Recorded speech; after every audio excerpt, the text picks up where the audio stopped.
Olá, bem-vindos ao canal A Lei e o Testemunho, e o tema de hoje é o engano da besta. Depois da vinheta.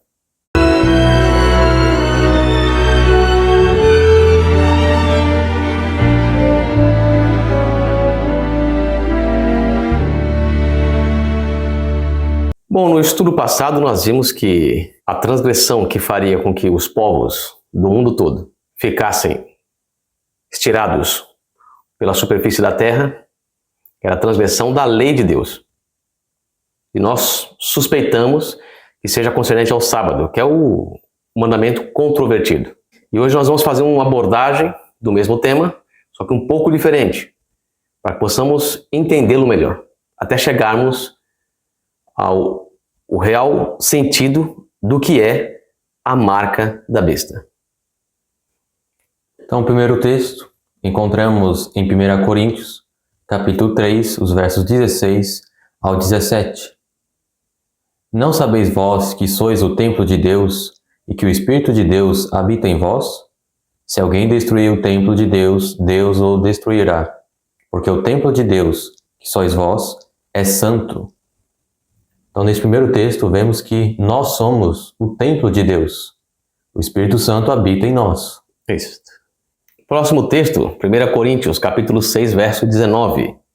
Ou não sabeis que o vosso corpo é o templo do Espírito Santo, que habita em vós, proveniente de Deus, e que não sois de vós mesmos? Mais uma vez, nós somos o santuário de Deus, o templo de Deus.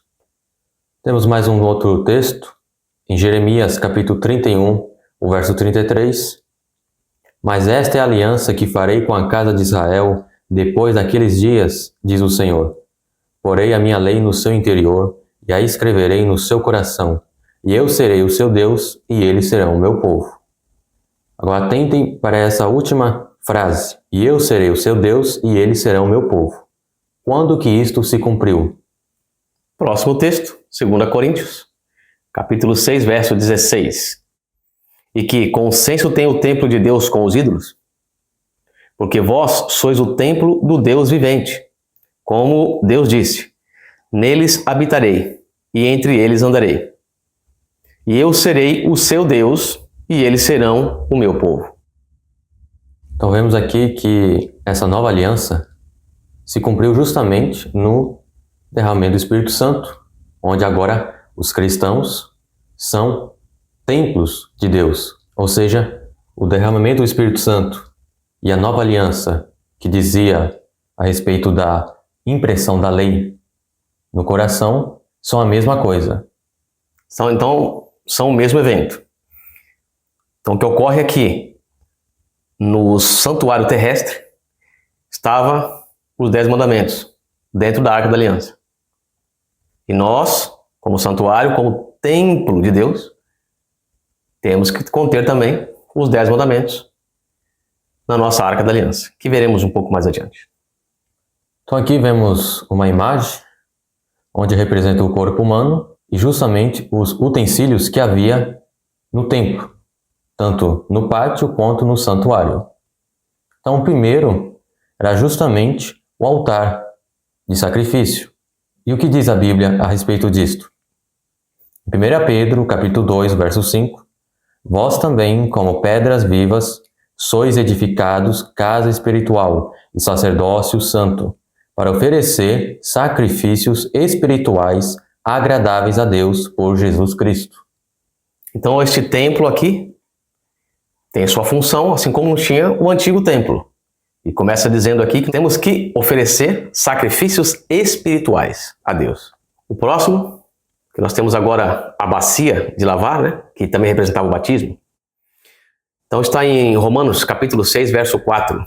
De sorte que fomos sepultados com ele pelo batismo na morte, para que, como Cristo foi ressuscitado dentre os mortos, pela glória do Pai, assim andemos nós também em novidade de vida.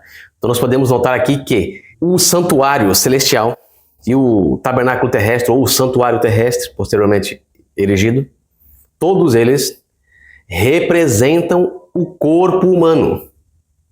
Então nós já vemos aqui as pernas, são representadas pelo altar de sacrifício e agora a bacia de lavar. Vamos continuar. Tudo simboliza o santuário. Temos também os pães da proposição. que é no braço esquerdo. Sim, justamente, ficava do lado esquerdo do santuário, no lugar santo. E o que diz em Lucas capítulo 4, verso 4? E Jesus lhe respondeu, dizendo, está escrito que nem só de pão viverá o homem, mas de toda a palavra de Deus. Então vemos que na Bíblia, a palavra de Deus é representada pelo pão. Temos que comer a palavra de Deus. O próximo é o candelabro. Agora em Mateus capítulo 5, verso 14, o que diz Cristo a este respeito?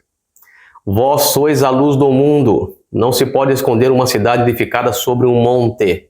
Então o braço direito representa a luz do mundo, o candelabro, ou seja, o candelabro representava a Cristo, que é a luz do mundo, mas também seu povo, como representante de Cristo. Temos também o altar de incenso. Em Apocalipse, capítulo 8, verso 3, e veio outro anjo e pôs-se junto ao altar, tendo um incensário de ouro, e foi-lhe dado muito incenso, para o pôr com as orações de todos os santos, sobre o altar de ouro, que está diante do trono. Então vemos aqui que o altar simbolizava as orações dos santos. E por último, nós temos agora a Arca da Aliança, que continha os 10 mandamentos.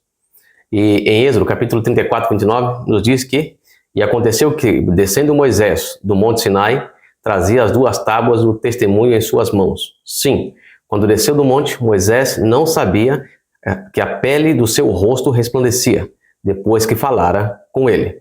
E agora Moisés deposita as tábuas da lei dos 10 mandamentos dentro da Arca da Aliança.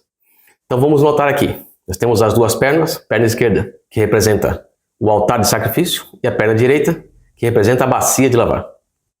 Nós temos o braço esquerdo, que representa o pães da proposição, e o direito, o candelabro. Nós temos agora esta parte do tórax, que representa o altar de incenso, que seria as orações dos santos. E por último, a cabeça, onde é representada pela Arca da Aliança, que contém os 10 mandamentos. Então os 10 mandamentos têm que estar aqui. Então, na nova aliança, nós como templos vivos, então o Espírito Santo deve habitar em nós se a lei se fizer presente em nós. Se a lei fizer presença aqui, o Espírito Santo habitará em nós. Vejamos os próximos textos. Agora em Ezequiel, capítulo 36, os versos 26 e 27. Dar-vos-ei um coração novo, e porém dentro de vós um espírito novo. E tirarei da vossa carne o coração de pedra, e vos darei um coração de carne. E porei dentro de vós o meu espírito, e farei que andeis nos meus estatutos, e guardeis os meus juízos, e os observeis. Então vemos aqui, que justamente falando da nova aliança, era o derramamento do Espírito Santo, juntamente com o estabelecimento da lei de Deus no ser humano. Então notamos que, como temos aqui na figura, são 2 as tábuas de pedra, bem como nós temos 2 lados do cérebro, representando as 2 tábuas. E agora em 2 Coríntios, capítulo 3, verso 3. Porque já é manifesto que vós sois a carta de Cristo, ministrada por nós, e escrita não com tinta, mas com o Espírito do Deus vivo. Não em tábuas de pedra, mas nas tábuas de carne do coração, ou seja, da mente. Então, na nova aliança, nós agora temos na mente a lei dos 10 mandamentos. Dos 10, os 10, incluso o sábado. Ou seja, a lei continua a mesma. Só que não é mais em pedras, mas no coração. O templo não é mais aquele antigo, nós somos o templo. Essa é a nova aliança. Aquelas coisas que eram figuras acabaram. Nós estamos agora na fase de coisas efetivas. Nós somos o templo de Deus. O Espírito Santo habita em nós. A lei de Deus tem que estar gravada em nós. É isto. Chegamos neste momento. Continuemos. Agora em Romanos, capítulo 8, verso 1. Portanto, agora nenhuma condenação há para os que estão em Cristo Jesus, que não andam segundo a carne, mas segundo o Espírito. Agora vejamos o que é andar segundo a carne. Em Romanos ainda, capítulo 8, os versos 7 e 8, nos dizem: porquanto a inclinação da carne é inimizade contra Deus, pois não é sujeita à lei de Deus, nem em verdade o pode ser. Portanto, os que estão na carne não podem agradar a Deus. Então, andar na carne, ou andar no velho homem, na velha mulher, não pode agradar a Deus. Andar na carne é desobediência à lei dos 10 mandamentos. E andar no Espírito é andar em conformidade, em obediência restrita aos 10 mandamentos. Pois em Romanos, o mesmo capítulo, agora o verso 4 nos diz: para que a justiça da lei se cumprisse em nós, que não andamos segundo a carne, mas segundo o Espírito. Ou seja, andar segundo o Espírito é justamente observar a lei de Deus. E agora em 1 Coríntios, capítulo 2, verso 16. Porque quem conheceu a mente do Senhor, para que possa instruí-lo? Mas nós temos a mente de Cristo. Então aquela mente que estava acostumada a observar as leis de Deus, nos é transferida agora, para que nós também possamos, de igual forma, observarmos os 10 mandamentos. Por isso que em Salmos, capítulo 40, verso 8, deleito-me em fazer a tua vontade, ó Deus meu. Sim, a tua lei está dentro do meu coração. E isso foi Cristo que disse, pois somente ele observou perfeitamente a lei de Deus. Agora nós chegamos no ponto crucial. O que o templo humano e a lei dos 10 mandamentos tem a ver com a marca da besta? Tudo. Esta é a resposta. Por quê? De uma forma diferente, Deus está querendo nos mostrar em Apocalipse o ataque da besta. Como seria o ataque da besta? Seria em cima do templo humano. Seria em cima do povo de Deus, atacar o povo de Deus. Quais seriam as formas de ataque? Vejamos o próximo texto. Apocalipse, capítulo 13, os versos 16 e 17. E faz que a todos, pequenos e grandes, ricos e pobres, livres e servos, lhes seja posto um sinal na sua mão direita ou nas suas testas, para que ninguém possa comprar ou vender, senão aquele que tiver o sinal, ou o nome da besta, ou o número do seu nome. Então vemos aqui que a besta vai pôr um sinal, ou na mão direita, ou na testa. E como nós já acabamos de ver, cada parte do corpo humano representa um utensílio do templo. A mão direita representa o candelabro. E qual que era a representação do candelabro que a Bíblia nos diz? A luz do mundo. Cristo é a luz do mundo e seu povo também é a luz do mundo. O que significa? O que a Bíblia está querendo dizer? Que a besta irá atacar o povo de Deus. O povo de Deus será perseguido para não proclamar a luz das 3 mensagens angélicas. Nós seremos impedidos de proclamar as 3 mensagens angélicas. Também nos diz que colocará o sinal nas suas testas, né? Como temos visto, é justamente no local onde está a Arca da Aliança, onde a lei foi gravada no coração, ou seja, na mente. Significa que a besta quer fazer um ataque frontal contra a lei de Deus. Todo o problema de Apocalipse, capítulo 13 e capítulo 19 também, como vimos, é justamente atacar a lei de Deus e a adoração verdadeira.